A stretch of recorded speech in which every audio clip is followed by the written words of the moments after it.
What's going on, guys? Unknown Player here, and today once again we've got a bunch of Destiny 2 stuff to talk about. We're actually going to be talking about why it is incredibly likely, based on the lore and also the stuff we've seen so far from Forsaken, that we might see the Last Word or Thorn in this DLC. Some really interesting stuff. We're also going to be talking about returning exotics like the Ace of Spades, for example, which is confirmed, and you know that weapon also has ties to the Last Word and Thorn with Cade 6. For those of you on that final faction rally grind to stretch to rank 50, I want to show you guys my new favorite method to farm a bunch of tokens, and also who's winning the rally right now, which is super interesting. There is even more drama related to Eververse and emotes and missing loot, and of course I'll be rounding up all the latest Destiny 2 news as well. So as always, if you want to support this channel, then a like rating down below is much appreciated, and let's get into it. So I wanted to talk about why it is very likely that we'll see something related to some story or quests or even the weapons themselves of the Last Word and Thorn, and also their owners, because of course they tie in very massively to the theme and story of the Forsaken DLC. So beginning with the basic stuff on surface level, as you've probably seen all over the marketing, this is a Western themed expansion. Bungie say the words Western and lawless, tumbleweed. They show a hunter with the Western lucky pants. Of course, hunters and hand cannons are also a very big theme, with Cade 6 on the cover with his Ace of Spades. You can see the character in the trailer is also a hunter with a hand cannon. And even those 8 barons were hunting, which are outlaws, the Forsaken DLC is really a Western kind of cowboy story. So if you were to think about the biggest Western themed story in all of Destiny lore that hasn't been explored just yet, that would of course be the story of Rose, Thorn, the Last Word. There's literally hunters and duels and showdowns and that kind of stuff. Those of you familiar with the story will also know it's probably one of the darkest stories in the Destiny lore universe. And as we've seen and heard, Bungie have taken our feedback about Destiny 2 being too lighthearted, and they're saying that this DLC is the darkest, most kind of gritty expansion so far. So like I said, that was just kind of the basic surface level stuff. Now in terms of the main evidence, there's actually a pattern I've noticed in terms of the expansions and the lore they actually hit on. If you look back, every DLC is focused on one of the biggest, most unexplored areas of Destiny lore. In these sub-quest lines in the actual DLCs, we visit these special characters that also tied to the main campaign. So Curse of Osiris was obviously about Osiris himself, one of the biggest legends in Destiny history. Didn't do a very good job telling a story, but that's besides the point. The subplot for the Osiris DLC was of course Saint 14, who is connected to Osiris, the main plot, and they paid his story off very well. Warmind was of course about Rasputin, the Brave family and their origins, and the subplot there was the identity of the Stranger, who we now know is connected to Rasputin and the Brave family as well. So if you were a Bungie writer, what subplot would you have to match this kind of hunter,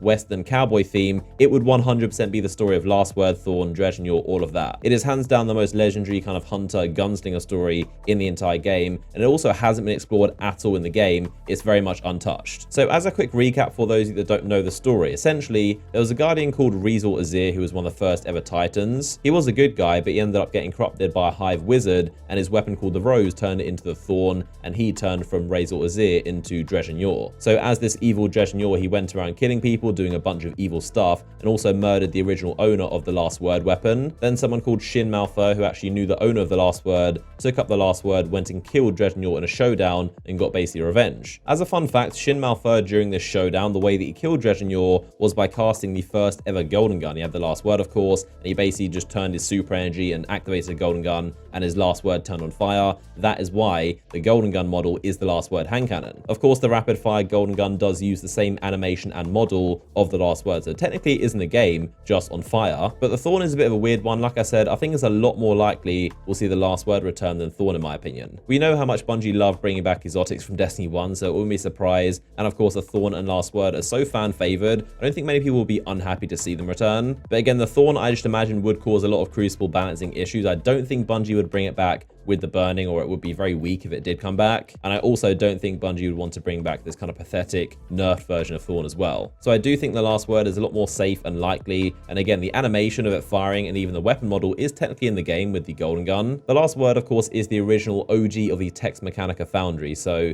we then got the first curse, which is also related to the Last Word and the kind of lore and story there. We then got things like the Prospector in Destiny 2, and currently the Huckleberry, which is the most recent one. If you have a Western themed hunter gunslinger expansion, what better weapon than the Last Word? Honestly, I would be really surprised if it didn't come back, but there you go. Those are my thoughts based on the lore, the story, the hints, the things we've seen so far. What do you think down below? Do you think it's going to come back, or do you think they won't? Now, an exotic hand cannon that we 100% do know is coming back is of course the Ace of Spades. This is Cade 6's personal weapon and is now coming in this DLC as a pre-order bonus. It also has an exotic weapon ornament called called the Last Hand, which is a very strange name. I feel like there's definitely something going on with the names of these exotic hand cannons. You've got the last word, the first curse, the last hand, and also ace of spades. So something is going on there, but the last hand ornament turns it basically black and red. So this is the theme of what it looks like. We also get Cade 6's personal ship, which is pretty interesting to see. It's actually the same as Zavala and Ikora's one. It's actually a pretty cool little detail I noticed that all three of the Vanguard's personal ships are the same as the very first like ARCADIA JUMPSHIP model that we get in the Cosmodrome, but basically adapted. All three of them the same, just in their own special kind of variants. So this of course is the original model they're all based off. This is the very first ship any Guardian gets in the entire of Destiny. Then in Curse of Osiris, which is Ikora's DLC, we get her personal ship, which looks like this, again an adaptation of the original one. In Warmind we got Zavala's one, which again is another adaptation, and then now in Forsaken we're getting Cade's version, so you can see they're all the same model, which is a pretty interesting detail. So in terms of some Bungie news, they confirmed that the future kind of mini DLC things, Black Armory, Joker's Wild, and Penumbra,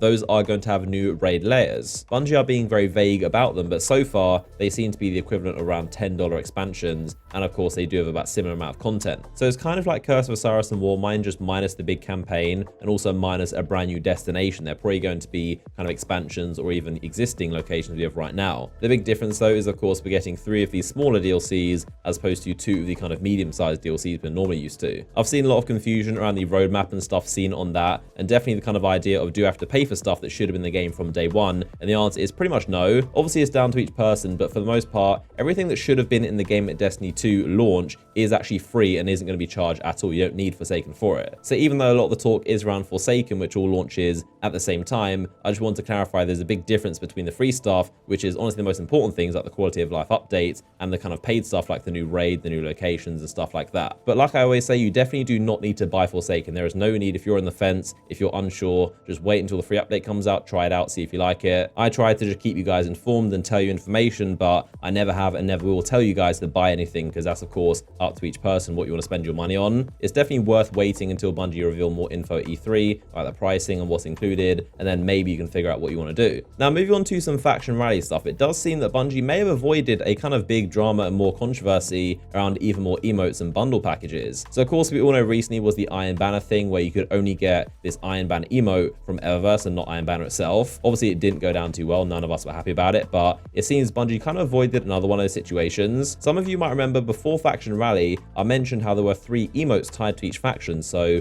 Iraq Greeting, Hail the Monarch, and Son of the Future. These emotes are also pretty special because you can only use the one tied to your faction that you're pledged to, so if you're Dead Orbit, you cannot use a New Monarchy emote. Now it seems the only place to get these is inside Eververse bundles, so you can see 3 of them right here, one for Dead Orbit, New Monarchy, and Future War Cult. The contents inside each bundle is that emote and also a Fireteam medallion and some shaders of the faction. So these are in the game right now, they were added, they're of course brand new, and these were ready to go, but it seems Bungie kind of didn't pull the trigger on them. Of course this is just my speculation, but I 100% guarantee these were about to go live as purchase only items that you could only get from Eververse, but they saw how much criticism they got for of course the Iron Banner thing, and they thought best not to do it, and also of course because Faction Rally went live at the same time as the Forsaken DLC, which is a very positive thing. I think Bungie PR are definitely well aware that this would completely have ruined and just derailed the Forsaken reveal, because another emote drama, another kind of negative thing to talk about on the same day as the Forsaken reveal. But yeah, I think Bungie has gone back to the drawing board with these and are probably figuring out a different way to introduce them besides just paying for them. So speaking of Faction Rally, I think every single one of us could definitely bet Dead Orbit have got this one in the bag. So someone's actually made a statistics bot for Destiny called the warmind.io, or the Charlemagne bot. Obviously it may not be 100% accurate, but this is saying that Dead Orbit are winning by around 60%. They are winning by the biggest margin in Faction Rally history by an absolute landslide, more than New Monarchy and Future War Cult combined. In the past, this did actually predict that Future War Cult was winning, and that was incorrect, but that's because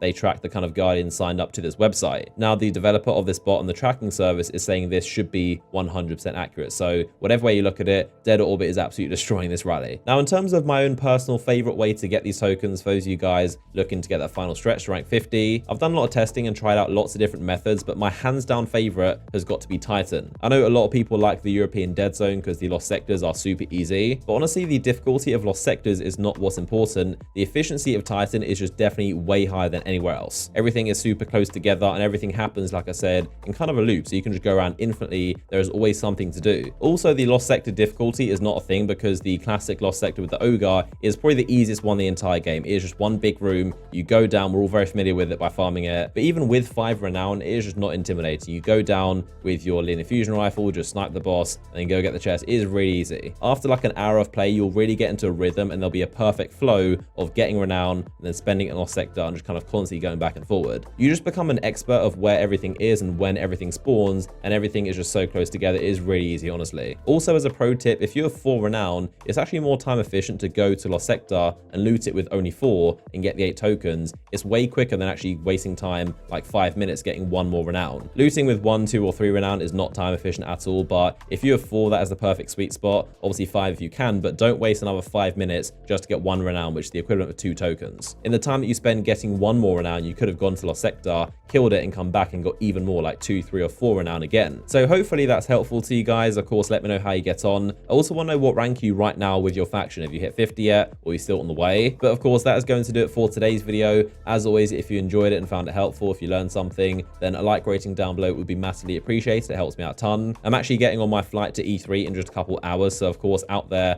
I'll have a bunch more videos for you guys, brand new gameplay of Forsaken, so make sure you are subscribed if you're not already. If you want to watch another video from me in the meantime, you can click this image and that'll take you to another recent video from myself. But as always, I appreciate you guys for tuning in. Hopefully you enjoyed this video, and I'll see you all in the next one.